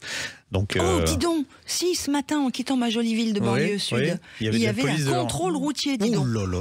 Alors donc, le clignotant, revenons. Le clignotant, c'est aussi une américaine qui s'appelle Florence Lawrence, tiens, voilà. Non mais, à coule de source. La première, un bras mécanique qui lève et abaisse un drapeau sur le pare-choc arrière. Alors c'était mécanique, c'est un drapeau carrément sur le pare-choc arrière qui indiquait donc pour prévenir les autres automobilistes de son intention de changer de direction. C'est une avancée majeure en termes de sécurité parce qu'on s'imagine pas tendre le bras à chaque fois qu'on doit tourner. Bon, sur le même principe, Florence Lawrence inventa par la suite un panneau stop mobile qui se levait à chaque fois qu'on appuyait sur le frein. Voilà. C'est le feu stop. Donc, vous imaginez quand même une femme qui invente le pare-brise, une autre les essuie-glaces et une qui invente le clignotant et les feux stop. Bon, je crois que déjà là, tout ce qui était c'est sécurité. une perle au boutin minimum. Au moins, voire peut-être 2 d'ailleurs. Ouais, il faut dire plusieurs marques. Donc on dit Jimmy Choo, Dior, oui. C'est bien ça. Oui. Voilà. Donc, Chanel, oui. Chanel aussi. Oui. Ou alors une marque française. André. Louboutin, c'est français. Oui, mais André, pour être plus simple. Mais non, on parle de trucs chers, Laurence. On n'est pas obligé. Mais si, on parle de trucs chers. André est une marque française qui fait des jolies chaussures et elle pourra en avoir plusieurs. Voilà. Comment s'appelle-t-elle? Pauline. Oui. Alors, je suis sûre qu'il y a d'autres inventions, évidemment. Évidemment, il y a d'autres inventions, mais ça, c'est les inventions principales des débuts de l'automobile. Et je me permettrai, étant membre du jury de la femme de l'année pour l'association Wave, les ailes de l'auto, de rappeler à toutes ces jeunes femmes, jeunes filles qui veulent épouser un métier de l'automobile, allez-y. L'auto vous attend parce que le métier de l'automobile, ils sont nombreux. Se féminise un peu. Et puis c'est passionnant. C'est pas rapide. Oui, mais ça vient mieux quand même. Ça vient. Même dans les ateliers, moi j'ai croisé une carrossière et tout, ça commence à venir. Voilà. Vous avez envie de travailler dans l'automobile, il y a plein de métiers, allez-y, foncez. N'hésitez pas parce que ça en fait partie. Il y a toutes les nouvelles technologies. On n'est pas juste secrétaire dans une concession. On en a besoin. Il y a beaucoup d'ingénieurs maintenant qui sont des femmes. Et vous savez chez les constructeurs. Qui a été élue femme de l'année pour l'association Wave? C'est une jeune femme. C'est une toute jeune fille. Ans. Elle s'appelle Pauline Pain et elle fait partie de la Formule 1 Academy. Et donc juste après la Formule 1 Academy, c'est la Formule 1 et elle sera peut-être la première femme à accéder à des courses de Formule 1. On lui souhaite. Vous savez pourquoi les femmes sont un peu moins bonnes dans les courses automobiles que les hommes? Dites-moi. Parce qu'elles prennent moins de risques. C'est juste, c'est dans leur ADN quoi. Comme elles doivent donner la vie, elles prennent moins de risques. Et puis il n'y a pas la testostérone des hommes qui fait que c'est pas faux, sauf que ça change. Ça change. Et je peux vous dire que la petite Pauline, on va la recevoir. Tiens, prochainement, on va essayer. Mais peut-être qu'elle compense cette agressivité par un savoir-faire qui est supérieur. Et puis en tout cas, je peux vous dire qu'elle a de l'agressivité parce qu'elle est numéro 1 pour l'instant de la Formule 1 Academy, donc elle bat même les jeunes hommes qui sont pilotes. 21 on ans. Faire une course avec elle. Voilà. Surtout vous, moi je regarderai, je vous applaudirai. On va faire un point évidemment sur la météo. Non, l'actualité dans quelques instants. En tout cas, bravo à Pauline Pain. Si vous voulez vous rapprocher de l'association, c'est Wave, W-A-V-E, les ailes, E-2-L-E-S de l'auto. Allez, go. Dans quelques instants, on va parler pneus, évidemment, mais pas seulement. On a plein de rendez-vous juste après l'info de 11h. Sud Radio, on parle auto, 10h midi, Jean-Luc Moreau, Laurence Perrault. Et si vous étiez avec nous pour la première heure, vous l'avez vu, vous avez la parole, vous n'hésitez pas, vous nous appelez tout de suite au 0826 300 300, quelles que soient les questions que vous avez à poser ou même échanger une idée ou même si vous n'êtes pas d'accord avec ce qui se dit dans cette émission, vous êtes les bienvenus. Et puis vous avez vu, on parle pas que de voitures, on parle de chaussures de luxe aussi. C'était le cas avec Pauline. Et surtout, j'ai beaucoup aimé, je vous en disais 2 mots à l'ami Jean-Luc pendant la pause, c'est ce côté un peu historique, moi me plaît beaucoup. C'était chouette de faire un petit tour comme ça. Allez, vous nous écrivez aussi, je participe @sudradio.fr, vous mettez bien on parle auto dans votre mail. Alors, deuxième heure. Côté historique, tiens, justement, puisqu'on en parle. La vignette revient. Mais ah là là, vous allez me dire, ah mon Dieu, c'est quoi? Ils veulent trouver de l'argent. Non, ça n'a rien à voir. C'est la vignette pour les voitures de collection. Alors, on va poser les vraies questions. Pourquoi cette vignette? Combien ça coûte? Est-ce que ça sera obligatoire? Pour quel type de voiture? Est-ce que c'est pas quelque part un peu ouvrir la boîte de Pandore de mettre une vignette sur les voitures de collection? Et puis Pandore, attention, c'était pas une bonne boîte. On posera la question à Jean-Louis Blanc, qui est le président de la FFVE, qui est à l'origine de cette vignette pour les voitures de collection. Autre chose, et ce sera le côté pratique de notre émission, c'est que Pay by Phone va simplifier la galère du stationnement en voirie en dévoilant, selon les routes où vous allez, s'il y a ou non de la place. On verra ça en détail. Mais on va aussi parler pneus. on va parler pneus avec un anniversaire, avec des bougies. Encore ah non, c'était la semaine dernière, moi. Voilà, avec des bougies sur un... Vous voyez, c'est là, en ce moment, qu'est-ce qu'on fête comme anniversaire? C'est des gens bien qui sont au mois de novembre. Mais là, c'est un peu plus vieux que vous, Laurence, parce qu'ils fêtent leurs 20 ans. Ah, je vous aime. Tiens, on commence avec eux tout de suite et on va les accueillir. Le syndicat du pneu, les spécialistes du pneu au service de votre sécurité sur la route, présente Sud Radio, on parle auto. Parlons pneus, parlons bien. Et c'est Damien Bonabel qui est le directeur général d'Allopneu qui nous rejoint sur Sud Radio. Bonjour Damien. Bonjour Damien. Bonjour Laurence, bonjour Jean-Luc. Joyeux anniversaire. Vous avez fait un gros gâteau en pneu? Vous avez fait quoi pour... On a fait un gros gâteau. Alors il n'était pas en pneu parce que c'est pas comestible, même s'il y a du caoutchouc naturel à l'intérieur. Mais on a fait un gros gâteau. Vous savez que notre ami Dominique Steinfeld du syndicat du pneu m'a envoyé une énorme photo d'un gâteau en pneu. Et c'était dimanche dernier, moi, mon anniversaire. C'était cool. Ça fait pas grossir le gâteau en pneu, c'est l'avantage. Bon, puis, même si tu ressembles à un boudin des fois. Allez, revenons 20 ans en arrière. Allopneu bouleversait le petit monde du pneumatique en donnant une nouvelle dimension à la vente en ligne. Bon, 20 ans plus tard, aujourd'hui, vous êtes le leader sur le marché des pneus sur Internet, c'est ça ? Alors, on est de loin le leader, effectivement, du remplacement de pneus sur Internet, et on est un des plus gros acteurs sur le marché français, tout canaux confondus, puisqu'on a quasiment un pneu sur 10 qui est vendu en France aux automobilistes qui vient d'allopneu.com. Ah ouais, ça représente combien de pneus par an, ça, un pneu sur 10 ? Alors ça représente quasiment 3,5 millions de pneus. Wow. Et là c'est évidemment pneus de voiture, c'est l'essentiel de ce qu'on vend. Les fameux TC4, non ? C'est ça ? Les fameux TC4. Ouais. Et on est aussi un acteur très très fort et leader sur la vente de pneus moto. TC4, et on vend aussi des pneus pour les quads, pour les camionnettes et même des pneus pour les poids lourds. Moi j'ai appris ce que c'était TC4. Donc c'est voitures, utilitaires, 4x4, SUV, tout ça. Ouais. Tourisme camionnette, voilà. Exactement. Damien Bonabel, là, c'est 3,5 millions ou je sais plus combien, mais je suis tellement ébahi par le chiffre que je l'ai oublié. Mais vous les stockez dans votre cave, vous les mettez où? Parce que quand on commande, l'avantage en fait, parce que j'ai déjà eu recours à Allopneu. L'avantage d'Allopneu, c'est que quand vous commandez des pneumatiques, ils sont la plupart du temps en stock et vous êtes livré super rapidement. C'est ce qui fait d'ailleurs que de plus en plus de professionnels font appel à vous, c'est que vous les avez en stock. Comment vous faites pour stocker tout ça ? Absolument. Alors nous, on a effectivement un modèle qui est unique en France, puisqu'on va de l'approvisionnement de pneumatiques et on a la chance d'être en direct avec tous les plus grands manufacturiers de pneumatiques mondiaux, auprès de qui on achète les pneumatiques. On les fait venir dans notre entrepôt de Valence, dans la Drôme, qui est un entrepôt qui fait 66 000 mètres carrés. Donc là, alors 66 000 mètres carrés, ça représente... Wow. Alors, je sais pas, d'habitude, au maximum, ça fait quasiment 1 million de pneumatiques qui sont stockés. C'est énorme. Mais vous avez en plus une réactivité de dingue grâce à cet entrepôt d'1 million de pneus. Effectivement, et là en ce moment c'est la saison haute, puisque c'est le moment où les automobilistes se rendent compte qu'il faut qu'ils soient chaussés de bons pneus en prévision des mauvaises conditions météorologiques. Et donc là on travaille en 3/8 et on expédie donc toute la journée, toute la nuit des pneumatiques. Donc là, si vous allez sur le site internet, vous cliquez, vous achetez votre pneumatique, au bout de quelques heures, il est déjà parti, il est déjà sur un camion. Et on est capable de livrer en fonction des départements, en fonction des jours de la semaine et des saisons de l'année, entre 24 et 48 heures, on est capable d'expédier les pneus auprès des automobilistes, soit directement chez eux, mais dans la majorité des cas, chez un garagiste ou chez une camionnette qui va venir monter les pneus chez l'automobiliste et qui va aller jusqu'au bout. Donc nous, ce qu'on offre, c'est effectivement toute la chaîne de l'approvisionnement jusqu'au montage du pneu chez l'automobiliste. Parce que ça devient de plus en plus compliqué de vendre des pneumatiques, puisque chaque voiture a presque son pneu dédié aujourd'hui. C'est complètement dingue. Par rapport, est-ce qu'on a une idée de l'évolution du nombre de références de pneumatiques entre il y a 30 ans et aujourd'hui ?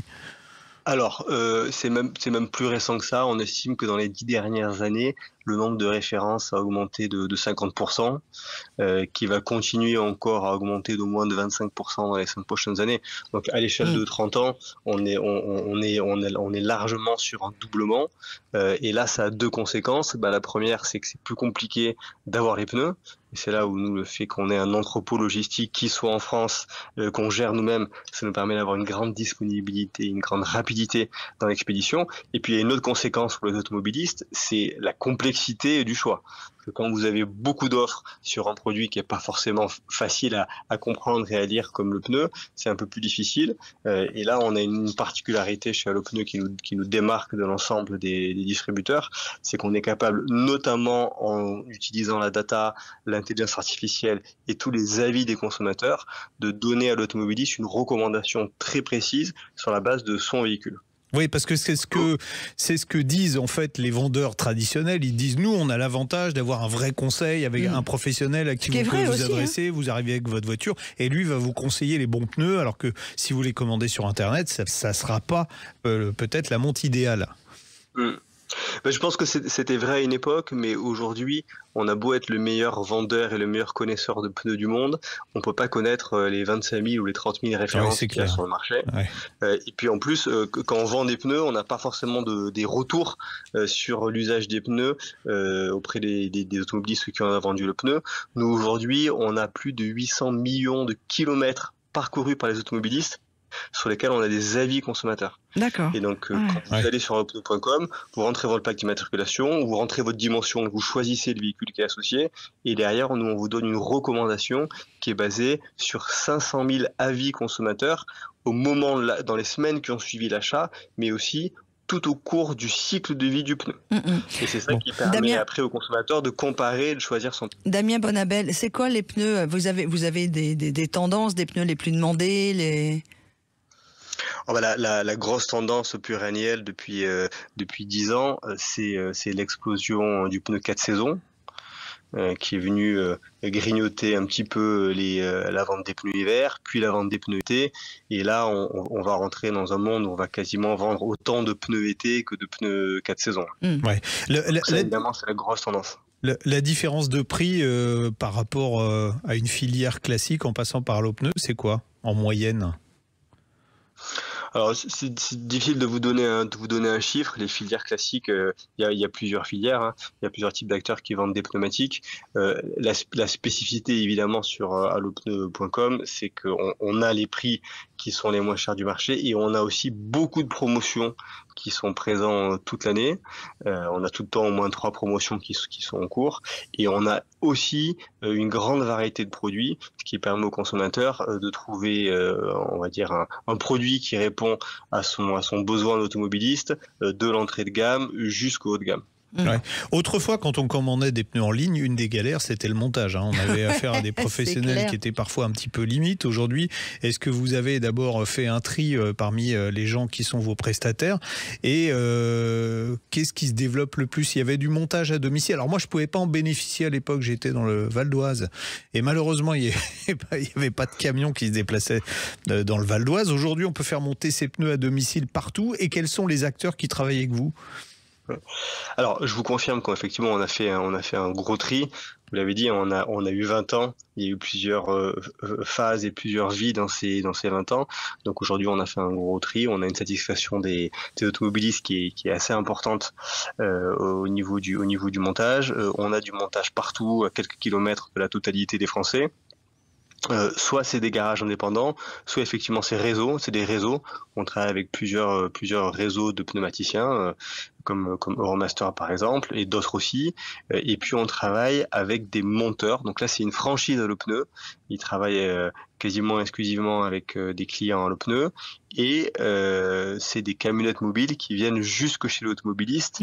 Alors évidemment, c'est un service qui est plébiscité parce que en tant qu'automobiliste, c'est l'idéal. Vous êtes assis dans votre canapé, vous êtes assis au bureau, vous donnez les clés, vous récupérez la clé 1 heure après, vos 4 pneus ont été montés. C'est évidemment beaucoup plus agréable qu'aller passer une demi-journée dans une zone commerciale, voire une zone industrielle en attendant que les pneus soient montés. Damien, c'est ce qu'on appelle les pure players dans le milieu. Vous êtes aussi un pure player en fait. Vous allez aussi vous proposer le pneu et vous allez aussi le livrer et le monter. Effectivement, Ouais, on le livre. C'est un nouveau nom que j'ai appris. Ah, formidable. Ouais. Formidable, Laurence. Bon, on va quand même préciser que Allopneus appartient à Michelin. Ouais. Hein, bon, ah bah oui, c'est pareil, important. C'est 100% Michelin et donc c'est une boîte française. Derrière, il n'y a pas un fonds de pension américain qui gère ça. Donc, combien de collaborateurs en tout? Alors, à Allopneus, on est 300 collaborateurs qui sont répartis entre l'entrepôt qui est à Valence, on a plus d'une centaine de personnes, et puis le siège qui est à Aix, où on a aussi notre service client. Et effectivement, nous, on est une entreprise 100% française avec des pneus qui sont expédiés depuis la France, un service client avec des employés qui sont en France. Et ça également, ça nous démarque et c'est ça qui nous permet une grande réactivité, une grande proximité avec les automobilistes qui sont clients d'allopneus.com. Vous avez des prix chez Michelin? On sent le côté intéressé de l'être qui est à mes côtés. Non mais c'est cool, en tout cas bravo. On a des promotions toute l'année sur toutes les grandes marques, y compris la marque Michelin. Eh ben super. Merci beaucoup Damien Bonnavel, donc directeur général d'Allopneus qui fête ses 20 ans. Et qui ne les fait pas. Merci beaucoup, on vous souhaite un très beau week-end. Allez, dans quelques instants, on va vous donner la parole au 0826 300 300 pour une question. Et puis juste ensuite, on parlera de vignettes qui reviennent sur le pare-brise des voitures, mais vous en saurez plus dans quelques instants si vous restez avec nous, bien sûr. Sud Radio, on parle auto, 10h midi, Jean-Luc Moreau, Laurence Perrault. Et c'est le moment où l'on vous accueille au 0826 300 300. Et je rappelle à tout le monde, n'hésitez pas, envoyez-nous un mail si vous avez une question, une réaction sur l'émission. Je participe @sudradio.fr et vous mettez bien on parle auto dans le mail et bien sûr votre numéro de téléphone que l'on vous recontacte derrière. Allez, tout de suite, on va accueillir Erwan. Bonjour. Bonjour Erwan. Bonjour Laurence, bonjour Jean-Luc. Comment ça va? Vous allez très bien et vous? Ah bah merveilleux. Voilà. Allez, on vous Erwan, écoute. vous nous appelez de Bretagne ou pas? Bah oui, quand même. Ah bah voilà, c'est bien. D'où en Bretagne?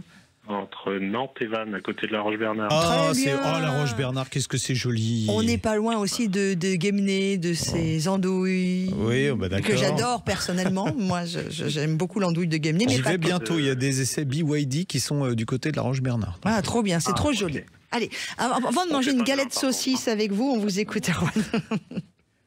Eh bien, je vous appelle pour mon RAV4 hybride, là, qui date de 2020. Et qui nous a fait le coup de la panne de batterie juste avant ses 4 ans. Grand classique.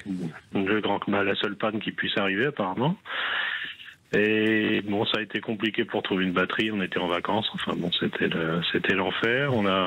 Du coup, depuis 1 an, on a une belle batterie toute neuve et j'aimerais bien la faire durer un peu plus de 4 ans si c'est possible. Oui. Et donc, vous voulez savoir ce qu'il faut mettre comme chargeur dessus?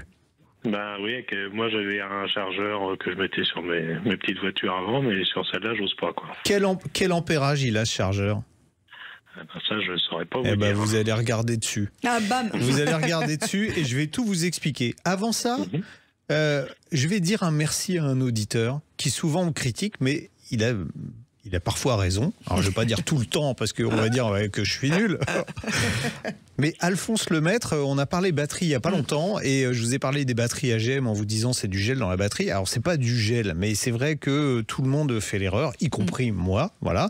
Et en fait, ce qui explique, c'est ces fameuses batteries qu'on peut mettre un peu dans tous les sens, parce que c'est pas liquide ce qu'il y a à l'intérieur. Et on met plutôt les batteries AGM quand elles sont en AGM, quand elles sont situées dans l'habitacle, et une batterie traditionnelle avec électrolyte liquide sous le capot, quand la batterie est sous le capot. C'est ça qui fait la différence des deux. Mais il y a des batteries renforcées, c'est là que je m'étais trompé. Les batteries renforcées peuvent être des deux technologies pour le stop and start. Voilà, okay. Ça c'est juste le petit parallèle. Donc je le remercie parce que c'est vrai que j'ai appris un truc et c'est bien. Merci Alphonse. Et de toute façon, il y a toujours quelqu'un qui sait mieux que vous. Bah oui. Voilà. Bon, là en l'occurrence, pour votre question précise, c'est un truc que je connais bien. Et je me suis penché sur le sujet, parce que j'ai 2 voitures hybrides Toyota. Et Toyota précise que, alors, il y a des concessionnaires qui vous diront on ne peut pas recharger une batterie de 12 volts avec un chargeur, on ne peut pas recharger une Toyota. Non, on peut recharger, mais il y a un mais. Avec une puissance maximale de 4 ampères. Alors pourquoi 4 ampères? Parce que eux disent qu'au-delà, peut y avoir un risque pour l'électronique de bord. Okay. Donc, il faut un chargeur qui soit d'une puissance maxi de 4 ampères. En général, c'est plutôt des petits. Non, c'est plutôt des petits chargeurs pour les motos. Si on prend CETEC, par exemple, ils ont un chargeur qui fait 3,8 ampères qui va être parfaitement adapté pour les hybrides Toyota. Bon, ça vaut 45 €, vous n'allez pas vous ruiner. Et vous allez doubler la durée de vie de votre batterie en étant sûr de préserver l'électronique de la voiture. En plus, bon, normalement, vous savez, il faut brancher quand on charge une batterie, on n'est pas obligé de la débrancher pour la charger. On met la pince crocodile sur le plus et le moins, en général, on trouve une masse quelque part sur le moteur, mais on n'est pas sûr d'avoir une masse qui est vraiment efficace. Donc, ce que dit CETEC, c'est que vu la faible puissance de charge, on peut éventuellement mettre carrément aux bornes de la batterie. Comme ça, vous êtes sûr d'avoir au moins une masse qui est bonne. Okay. Donc, vous branchez le plus, vous mettez aux bornes de la batterie. Si vous avez une Toyota, si vous chargez avec des puissances supérieures, vous trouvez une masse qui est bien quelque part dans la voiture et vous pouvez recharger votre batterie. Voilà, ça c'est la condition pour tous ceux qui nous écoutent et qui roulent avec des Toyota hybrides, puissance de charge maxi 4 ampères. Okay. Alors, ne me demandez pas pourquoi 4 ampères, mais c'est les ingénieurs qui ont pondu ça, donc on peut avoir confiance en eux. Ok, et où est-ce qu'elle se trouve cette batterie alors, dans votre RAV4, je ne sais pas, où elle n'est pas sous le capot. Vous l'avez changé, donc... Ah ben, ça c'est Toyota qui l'a fait. Ouais. D'un modèle à l'autre, c'est souvent soit sous la banquette arrière, je parle de la batterie 12 volts, je ne parle pas de la batterie de traction, ou sous le capot, c'est l'un ou l'autre. Vous allez la trouver. De toute façon, si elle est sous le siège arrière, sous le capot, vous allez avoir un bornier avec le plus et le moins, qui vient de la batterie 12 volts. Voilà. Donc vous branchez là-dessus, c'est très bien. Il n'y a pas besoin de tout démonter, quoi. Non, il n'y a pas besoin de démonter. Et on le fait tous les combien à peu près? Et vous savez quoi, je vais être super mauvaise langue, comme ils savent que c'est le truc qui tombe en panne tout le temps, ils ont mis quelque chose d'accessible. Tous les combien on le fait? J'ai peut-être pas entendu. Tous les 3 mois minimum. D'accord. Tous les 3 mois minimum. Et le mieux, c'est que... Alors déjà, si vous restez un petit moment sans vous servir de votre voiture, vous mettez systématiquement un chargeur dessus.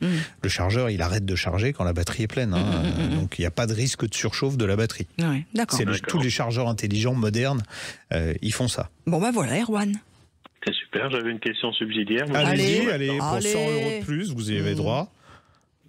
Après le RAV4, comment est-ce qu'on recharge la 12 volts d'une Tesla? Alors ça, c'est plus compliqué. Parce que d'abord, Tesla, est-ce que c'est une 12 volts que vous avez? C'est quoi comme modèle?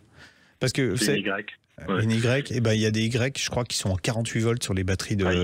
Voilà. Donc alors là, c'est beaucoup plus, c'est plus compliqué. Si vous voulez, je peux essayer de me renseigner. Là, je vous avoue que en fonction de la génération de la voiture, on va avoir une techno différente. Donc il faut pas faire n'importe quoi. Ah bah oui. Donc ça sera l'objet d'une autre question. Mais je vais aller à la source chercher l'info, puisque de toute façon, parce que quand vous regardez sur Internet, vous allez trouver tout et son contraire. Là, le mieux, c'est d'appeler Tesla. Donc, j'appellerai Tesla et je leur poserai la question. Allô, Elon? Oui, c'est ça. Salut, mon pote. Ouais, mais je lui demanderai, il vient dîner à la maison ce week-end, donc je lui poserai la question. Ah oui, c'est pour ça que je vous avais dit que j'étais pas là, moi. Super, Erwan, en tout cas, merci beaucoup.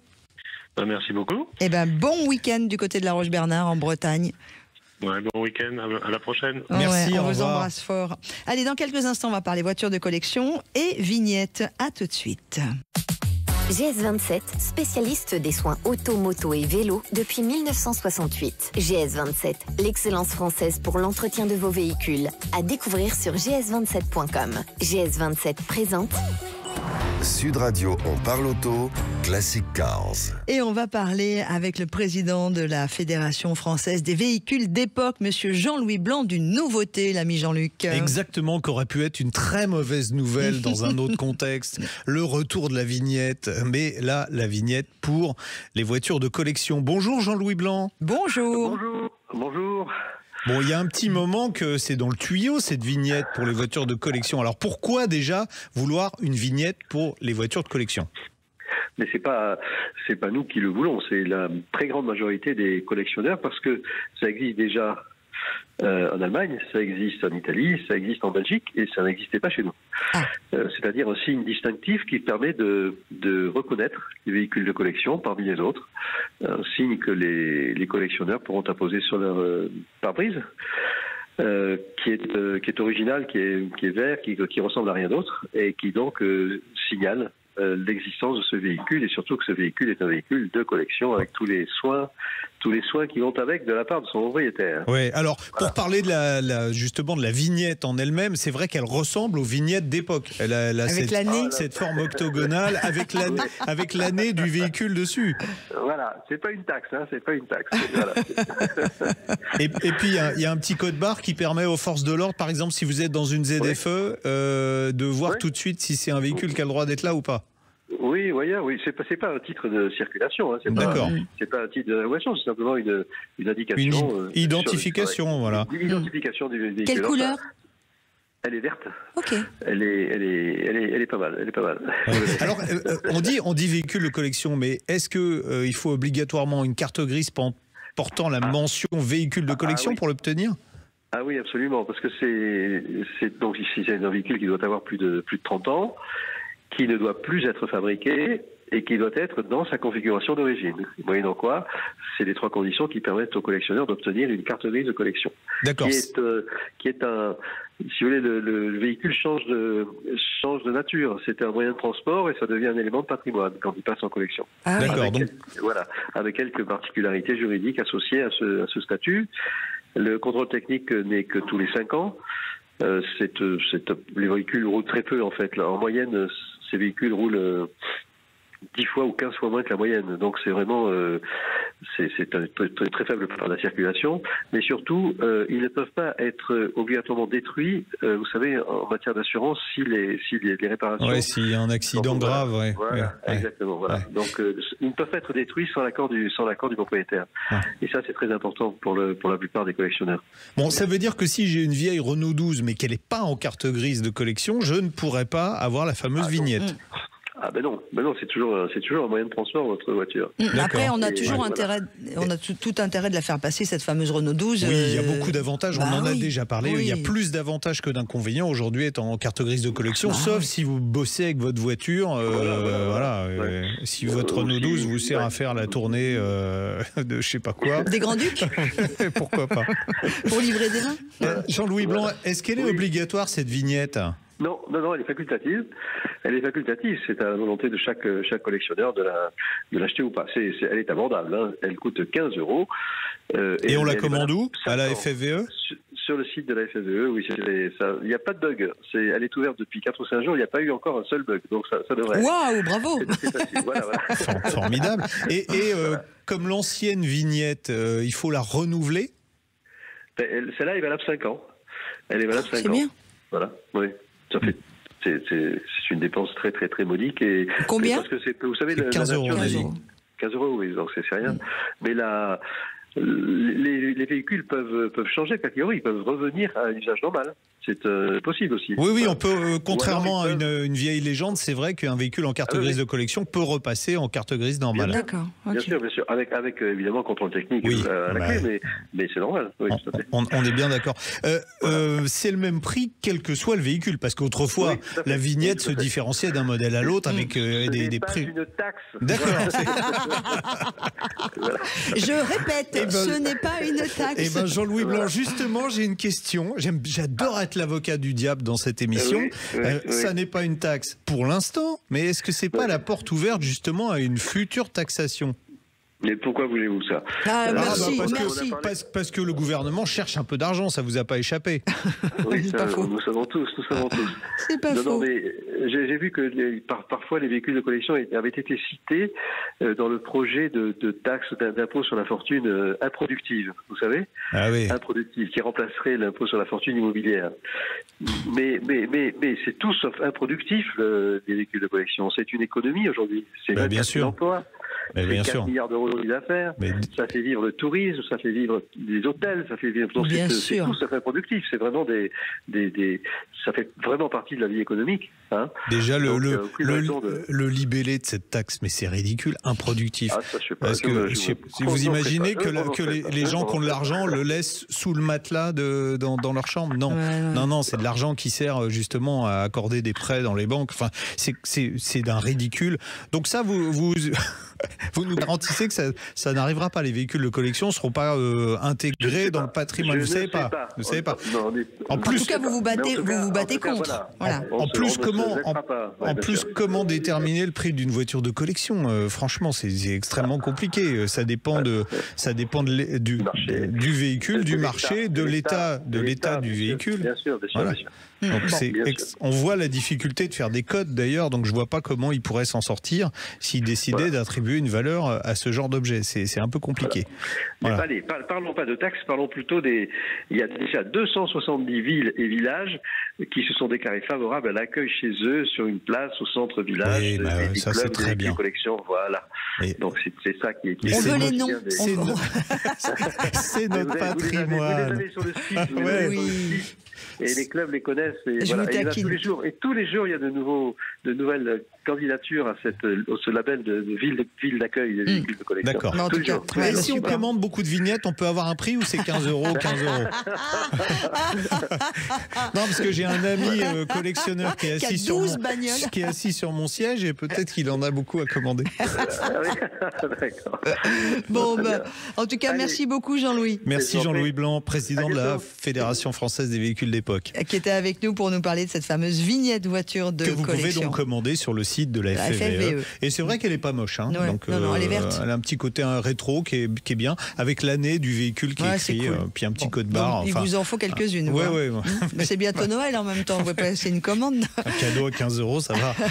Allez, on fait une pause et puis on va parler de Pay by Phone. Je ne sais pas si vous habitez dans une ville où il y a besoin de payer son stationnement. Pay by Phone est une application. Vous connaissez des villes où il n'y a pas besoin de payer le stationnement? Oui, Calais.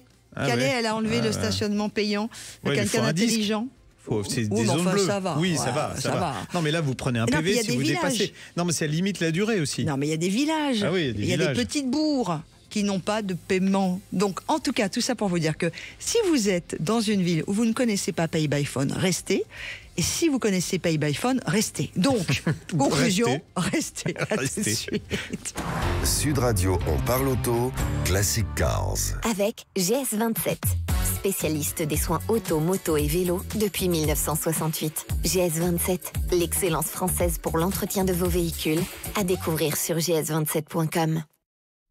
Sud Radio, on parle auto, 10h midi, Jean-Luc Moreau, Laurence Perrault. Et nous voici arrivés dans le dernier quart d'heure de notre rendez-vous. Je vous rappelle que si vous avez des questions à poser, puisqu'on accueillera l'un d'entre vous avant la fin de cette émission, vous pouvez nous écrire je participe @sudradio.fr et vous mettez bien on parle auto dans l'objet de votre mail ainsi que toutes vos coordonnées. Tout de suite, en tout cas, c'est pas elle qui nous a écrit, mais nous avons voulu en savoir plus. On accueille tout de suite Sylvia Colloc, qui est présidente France de Pay by Phone. Bonjour Sylvia. Bonjour Sylvia. Bonjour. Alors on va juste expliquer, qui connaissent ceux pas. qui habitent en province et qui ont la chance de ne pas payer en région et qui ont la chance de ne pas payer le stationnement, et expliquez-leur ce que c'est que Pay by Phone. Une super application qui m'a fait gagner de l'argent. En tout cas, pas en perdre. Exactement, vous avez tout résumé. C'est une super application qui existe maintenant depuis plus de 15 ans en France et qui permet de payer à distance son stationnement. Et donc, quand on dit à distance, ça permet aussi de le prolonger à distance. Si vous êtes en train de faire du shopping, si vous êtes en rendez-vous et que ça s'éternise ou que ça se prolonge, eh bien, vous n'avez pas besoin de courir et retourner à l'horodateur. Vous pouvez prolonger à distance votre stationnement. Et de la même façon, si votre rendez-vous s'est écourté ou si vous rentrez plus tôt, et vous revenez à votre véhicule et vous pouvez stopper votre stationnement. Bon, Sylvia, la question qui fâche avant de parler de Trouve ma place place, on comprend tout de suite de quoi ça parle, Trouve ma place. J'ai vu un sujet cette semaine sur TF1 sur justement certaines applications qui prennent une commission sur le prix du stationnement. C'est le cas de Pay by Phone ou pas? Alors c'est pas vraiment une commission. Si je peux me permettre, je peux être votre défendresse, Sylvia. C'est qu'en fait, quand vous avez, moi ça m'arrive souvent, quand vous prenez un abonnement, fonctionnalités supplémentaires. Non, c'est pas ça. C'est quand tu payes ton stationnement. Il y a un moment, tu vas recevoir par exemple un SMS pour te dire attention, votre stationnement s'arrête dans 10 minutes, etc. Donc c'est tout ça que tu payes. En plus, c'est des services. Oui, c'est des services. C'est des services. Exactement. Ce sont des services qui sont optionnels. Voilà. Et ça, je tiens bien à le préciser. Ils sont vraiment optionnels. Ils ne sont pas mis d'office et c'est l'utilisateur qui choisit ou pas de les activer. Et donc c'est clairement indiqué dans l'application. Et on peut les enlever à tout moment. Et on peut les enlever à tout moment. Alors juste une chose, Sylvie, un peu cher, 50 centimes le SMS. Alors c'est pas 50 centimes le SMS, c'est tout le service. 25 centimes. C'est voilà, parce qu'il y a deux types de SMS. Il y a un SMS de rappel qui vous permet d'être alerté avant la fin de votre session de stationnement, et donc ça permet quand même d'éviter les amendes parfois si on oublie de prolonger son stationnement. Et il y a le SMS de confirmation, et donc si vous cochez les deux, effectivement potentiellement ça peut aller jusqu'à 50. J'ai eu ça. Mais bon, là on parle par exemple du cas de Paris. Quand vous savez qu'un FPS à Paris, ça peut être 35 à 50 euros. 150 euros. 150 aussi. euros. Donc 25 centimes ou 50 centimes comparé à 150 euros. Non, et puis on est d'accord, puis ça prévient. Moi je suis en rendez-vous, ça prévient. Et c'est attention. vraiment optionnel. Ouais, c'est ça. Non, mais c'était. Ça sera aussi une option, Trouve ma place alors? Ah, ça c'est génial. Alors, Trouve ma place, pour l'instant. Non, c'est pas. Alors, c'est une option dans le sens où on n'oblige personne à l'utiliser. Moi, je conseille à tout le monde de l'utiliser, en tout cas là où c'est disponible, bien évidemment, parce que c'est très très très pratique. Aujourd'hui, c'est disponible dans le quartier des. Oui. Expliquez parce qu'on n'a pas commencé par ça, ce serait bien. C'est disponible aujourd'hui donc dans le quartier des Batignolles, dans le 17e arrondissement de Paris, et c'est une solution qui permet de faciliter qui permet de trouver en fait une place de stationnement disponible dans le quartier des Batignolles. Donc il suffit de regarder sur la carte qui est disponible dans l'application Pay by Phone, et on a mis en place un code couleur qui va de bleu jusqu'à rouge. Bleu étant les zones dans le quartier des Batignolles, dans des tronçons de rue dans lesquels on a le plus de chances de trouver une place disponible. Jaune, c'est probabilité moyenne. Évidemment, rouge, une probabilité inférieure à 10% de trouver une place de stationnement. Oui, alors ça fonctionne avec, en fait, c'est grâce aux réverbères qui sont équipés d'un système qui arrive à reconnaître, il y a de l'IA, j'imagine, les voitures en stationnement. C'est génial. C'est-à-dire que c'est vous qui avez installé ça sur les réverbères ? Alors non, c'est un partenariat entre la mairie du 17e et une société qui est aussi une société française qui s'appelle UpCity. Et cette société donc a installé ses capteurs sur les réverbères lors de travaux de rénovation. Et ces capteurs donc qui enregistrent un certain nombre de données qui sont complètement anonymisées. C'est important de le préciser. Et nous on récupère donc une partie de ces données qui nous permet donc d'afficher la disponibilité des places sur les tronçons de rue dans ce quartier. Vous l'avez expérimenté à titre perso ? Oui. J'y étais pas plus tard que ce matin. Ça fonctionne bien. Ça fonctionne bien. Bon, alors le projet pilote pour le moment, c'est vrai que c'est un tout petit quartier. Enfin, c'est un tout petit quartier. C'est un quartier de Paris, les Batignolles. C'est un quartier dense. Mais j'imagine que vous avez, parce que Pay by Phone est présent à peu près partout en France, donc vous avez sans doute d'autres projets pilotes qui vont s'ouvrir et puis ça va se développer. On est d'accord ? Écoutez, on espère, nous on est présents effectivement dans 260 villes en France, donc avec des centres urbains qui sont très très denses. Donc on espère que cette première expérimentation va pouvoir s'étendre dans d'autres collectivités. Mais bon, ça ne dépend effectivement pas que de nous, puisque comme on vient de l'expliquer, il y a la présence de ces capteurs qui est nécessaire. C'est vraiment une super idée, hein. Franchement, je ne vais pas encore aller dans le quartier des Batignolles, mais je vais y aller rien pour le test. Pour tester. Mais est-ce que ça fonctionne sur votre... Est-ce que c'est... comment on met en route d'ailleurs cette application Trouve ma place? C'est automatique quand on est dans le quartier ou ça... Quand vous ouvrez l'application Pay by Phone, vous avez un encart qui affiche cette fonctionnalité Trouve ma place, et il suffit pareil de cocher et vous allez avoir sur le quartier des Batignolles le plan qui s'affiche avec les zones de couleur. Donc c'est très simple d'utilisation. Ça coûte combien? Rien du tout. Non, c'est pas facturé en plus.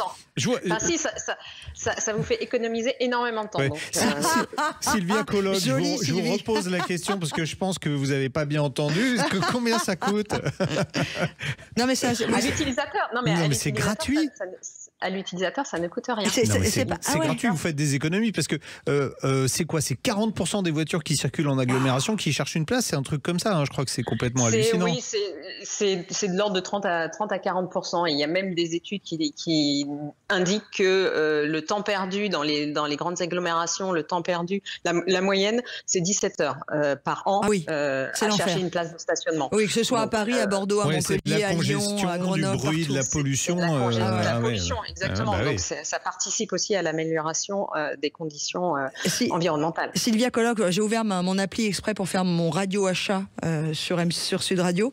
Effectivement, gagner du temps pour vous garer dans le 17e pour l'instant, mais évidemment ça viendra partout ailleurs. C'est bien notifié, c'est très clair. Hein, on peut pas le louper. Hein. Non, mais c'est bien. Puis l'appli s'est refait une petite beauté, elle est magnifique. Et puis avec un code couleur, à moins d'être complètement daltonien, en quel cas vous allez vraiment être très handicapé entre le bleu et le rouge. Non, mais justement, parce que peut-être que il y a une question qui nous est souvent posée, mais pourquoi vous avez mis bleu alors qu'on s'attend à avoir du vert, en disant si c'est plutôt disponible, le vert est mieux.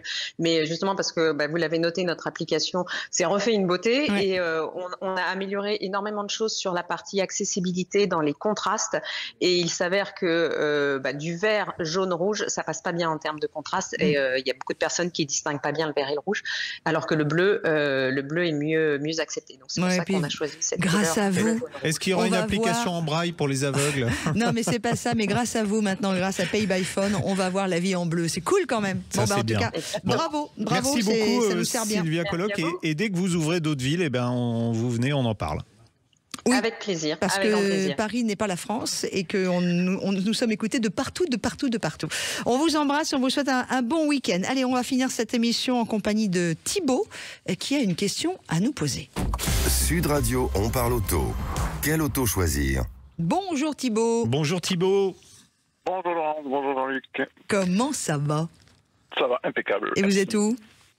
À Arès, c'est nord du bassin d'Arcachon. Ouais, il me semblait qu'il n'y avait pas un accent, mais il y avait une petite pointe qui m'a donné envie d'huîtres là. Nord du bassin d'Arcachon. Ouais. Vous allez manger des huîtres à midi, j'espère. Ah ouais. Oh là là, avec des petites saucisses là. Comment ça s'appelle les petites saucisses? Les crépinettes. Non. En Charente-Maritime, on appelle ça des crépinettes. Ouais, mais au bassin d'Arcachon, il y a un autre huîtres nom. Et crépinettes, je sais pas.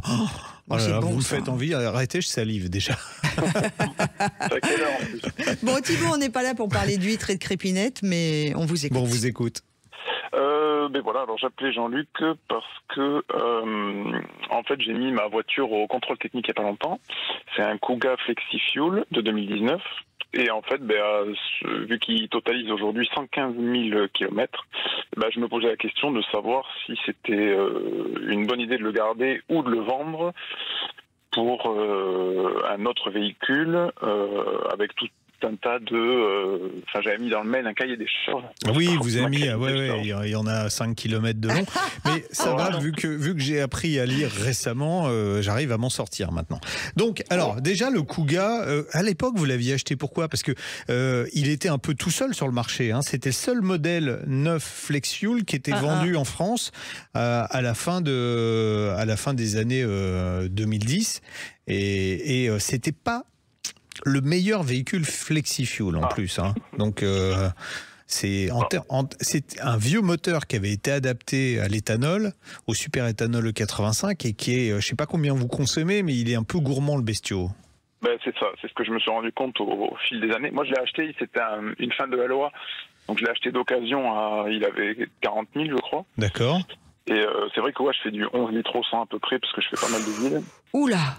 Ah ouais. Ouais, alors on sait que ça surconsomme. Oui, mais c'est quoi, 20%, pas autant quoi. Oui, il était gourmand, pas très performant, il fait 150 chevaux, le véhicule est assez lourd. C'est vrai que dans les relances, si vous devez doubler dans une côte, c'est pas extraordinaire.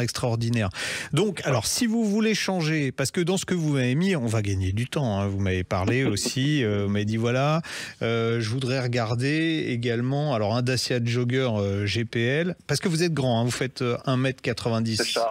C'est ça, donc on ne peut pas vous conseiller une toute petite voiture. Mais voilà.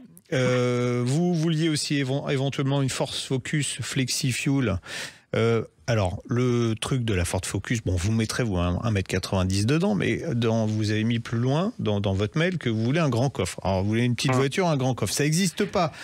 D'autant plus quand on mesure 1,90 m, si on transporte des gens derrière, on va reculer le siège. Il y a un moment, il faut faire un choix. Il y a un moment, il faut faire un choix. En plus, si vous faites de la ville, alors je vais résumer tout.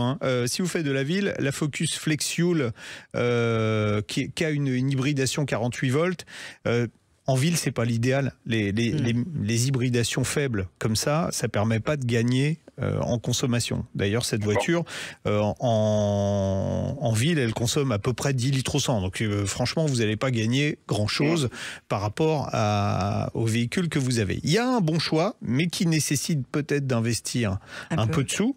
C'est un Kuga aussi. Vous allez me dire, mais j'en ai déjà un Kuga. Mais oui, mais un Kuga de la génération d'après, hybride, FlexiFuel. Alors celui-là, c'est le meilleur des deux mondes parce que c'est ce qu'on appelle un full hybride en bon français, donc une vraie hybridation, et qui marche en plus à l'éthanol et qui, lui, a des consommations. Imaginez, on vient de parler de la Focus, qui est une voiture compacte.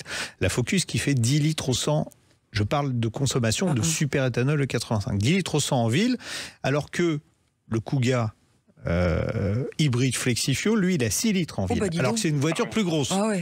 Donc, vous voyez, la technologie, parfois, ça vaut le coup. Ça a du bon. Et même sur route, il a des consommations qui sont assez mesurées et franchement à utiliser. Moi, j'avais adoré cette voiture.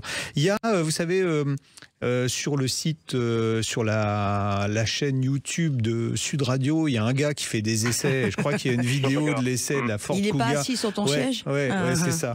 Regardez, il y a une vidéo du Kuga hybride FlexiFuel. Vous aurez toutes les infos dedans. Et alors, on peut en trouver d'occasion. Il n'y en a pas eu des millions de vendus, mais je pense que ça correspond exactement à ce que vous cherchez. Un véhicule où vous pouvez caser votre mètre 90 avec un coffre, avec une consommation plus faible et qui sera idéal à la fois pour faire de la ville et pour faire de la route. Mais il va falloir casser un peu votre tirelire. Bon, ça vaut le coup d'être bien regardé. Voilà. Okay. Donc faites un pari, ce qui marche bien en ce moment, faites un pari avec votre femme que vous êtes sûr de gagner. Comme ça, peut-être que vous aurez de l'argent. Comme ça, voilà. La négociation sera faite. C'est ça. On vous souhaite un très bon week-end et puis on vous laisse regarder tout ça, puis vous nous donnez des nouvelles si vous avez envie. Eh ben, ça marche, pas de souci. Merci beaucoup. Avec plaisir. Et puis bonne dégustation d'huîtres. Merci Thibaut. J'adore le il m'a donné faim, Thibaut. Envie d'huîtres surtout. Moi aussi. J'adore les huîtres. Tu fais quoi là juste après l'émission? Je tue-toi maintenant. On va aller manger des huîtres. On emmène tout le monde. On emmène Jamel qui réalise, on emmène Aude qui était au standard, on emmène la team. Et non, on vous emmène pas tout de suite parce que il faut continuer d'écouter Sud Radio. Juste après, vous avez Parlons Immo avec Sylvain Lévy-Valency et bien évidemment la suite des programmes. On vous souhaite un très bon week-end et on vous dit au week-end prochain. Pourquoi pas. Moi je dis oui. Si on rentre du bassin d'Arcachon, avec plaisir. Ou alors on fait l'émission de là-bas. Oui. Allez, on arrive, les huîtres. Je vais au Portugal, tiens, cette semaine, je vais essayer la nouvelle Clio. Voilà, ça sera un essai bientôt, donc vous savez tout. Bon, allez, viens, on va manger des huîtres.